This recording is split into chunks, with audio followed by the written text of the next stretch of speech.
What's up guys, Tea Party Percy here, and as always, welcome back to a new guide. Oh my god, only a few fucking days left until OBT starts, and this guide gonna help you right at the beginning of the OBT. So we're gonna talk in this guide about fast/power leveling. I will explain you guys in this guide what you need to do or what you can ignore during the leveling phase to get to max level as fast as possible. There are quite a few changes from CBT3 to OBT though, so I'm gonna start with that. What did they change? As you should know, Risha's letter already mentioned the XP rate change. So during the OBT we will get less XP compared to CBT3. That means you will get overall less XP for completing a quest. At this point you could ask, so we have to do all the side quests now? Wait a second. We will talk about it later. And then also the XP from dungeons got nerfed. So overall all the XP rate got nerfed. There are also some other changes. Now let's start first with the guide. The first 10 level in the game you will be in the prologue. So kinda like a tutorial, you won't be able to play your specific subclass, but as soon as you reach level 10 you will be able to do though. Most of the quests in the prologue are solo quests. So it doesn't make sense to team up there, especially if you're playing a gunner class. You won't be able to see your mates who are playing, for example, a magician class, warrior class or a fighter class. All those 4 main classes have a different starting zone. But after you reach level 10, you will be able to pick your subclass and then you will be teleported out of the prologue zone. From this point on, you will be able to see your guildmates or your friends who picked a different main class. So here, the first and most important thing gonna start, which you need to level up fast. That's gonna be a group or a party. As an MMO veteran, you should know that leveling up in a party will be more fun of course, but you'll be able to level up faster. You can finish quests where you need to kill X objectives or collect X amount of stuff a lot faster, because even if your team members collect it, it's gonna count towards your quest. Also, you will be able to clear story dungeons faster. That will also reduce your total leveling time. If you're one of those guys who don't have a party yet, don't worry guys, just join Tea Party Discord. There is a channel called Looking for Group. There are already a few guys who made with random people a group, and there are still some groups which are searching for members, and you can also open up your own group. Just use the template which is pinned in that channel and you are Gucci. Let's say you have a decent group now. Overall, I would say with a group you should take roundabout 1 day to get to max level. Even if the XP got nerfed, the servers are up 24 hours. So compared to the last CBTs where you could only play 12 hours, some guys managed to get to max level on the second day, and those guys were leveling in groups. So with server up 24 hours, you will be able to get to max level as long as you have a decent party. Now let's talk about the quests. As mentioned earlier, quests are one of those things which gonna give you a lot of XP. Grinding mobs won't give you any XP. Keep that in mind guys. Before I explain you guys which quests to do and which you can ignore, check out the link in the description. You will get to a Reddit post, and the guy who posted it explained some basic stuff you should definitely know, and also explains what kind of quests you will see in Lost Ark and how they look like. So if you read that Reddit post, now let's talk about which quest you should focus on.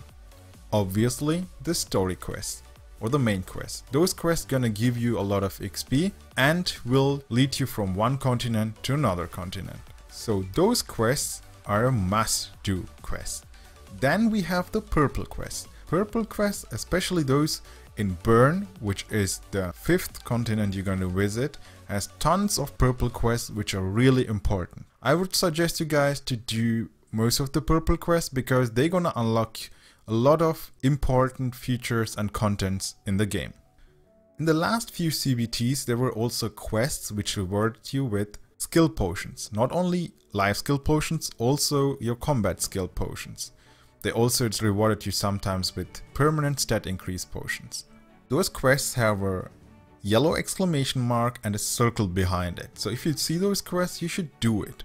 But I don't want to tell you guys from where I get that info, but apparently in the client files, those quests disappeared. So those skill potion quests. We also know that in one of the previous Risha's letter, Risha mentioned that we're gonna get more skill points if we level up. So it could be like that they removed those quests but increased the skill points we earn per level up. But just in case, if you should spot those quests, so yeah, the yellow exclamation marks with a circle behind it, just do it.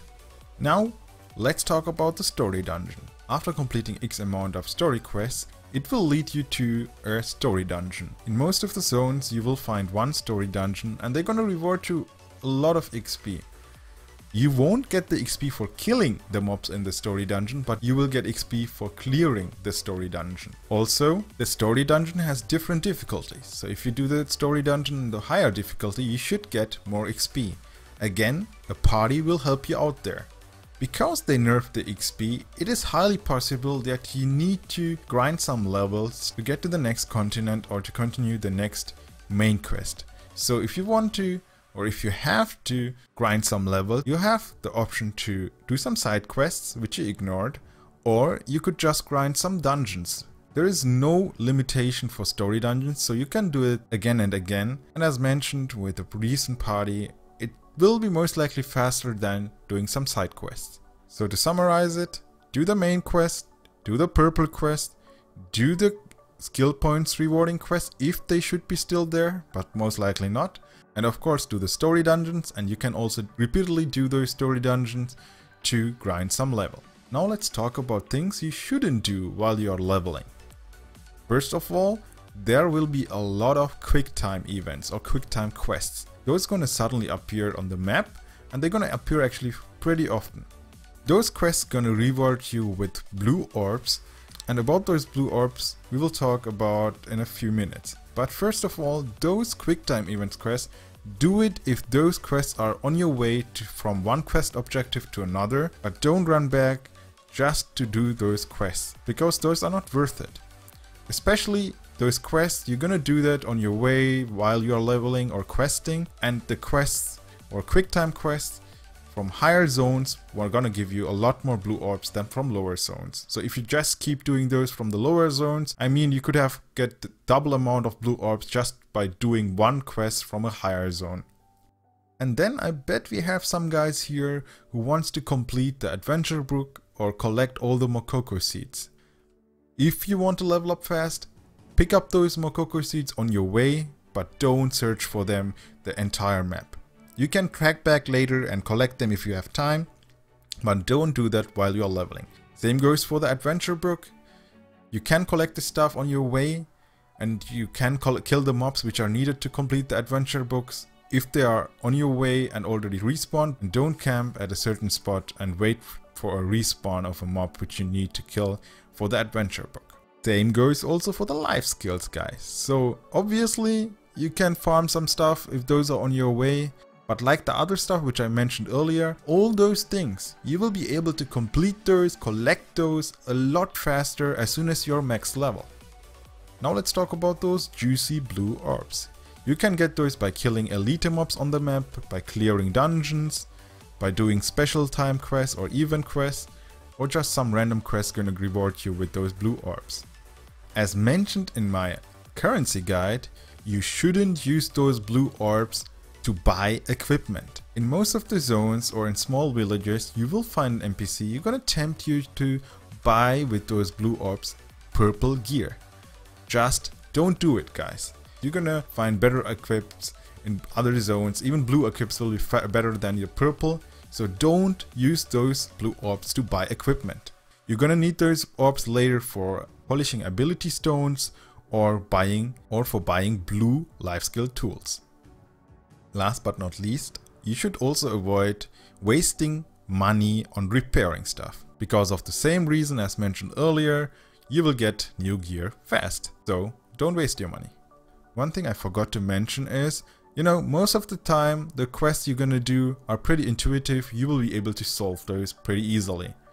But there will be a small amount of quests which will be hard to do if you don't know the Korean language. You should definitely get a program like ShareX.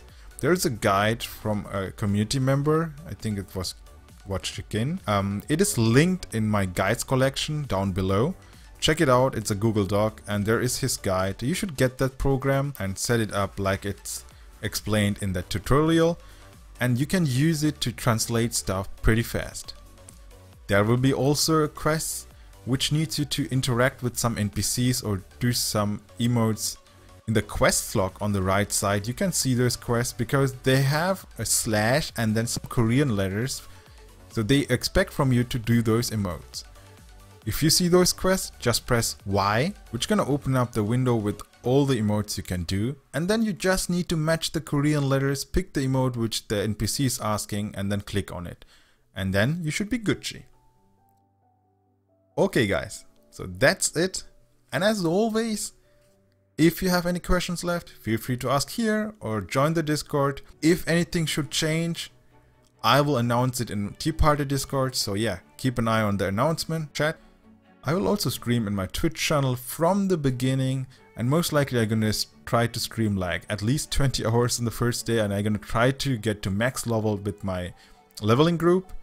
But of course you can join me on my stream if you have any questions. I will have a friend in my group who will be able to translate Korean stuff, so, and he's also a mod. He's gonna keep an eye on your questions. Even if you try to level up fast, if you have any urgent questions, if you're stuck in a quest, you can either ask on the stream or in the Discord.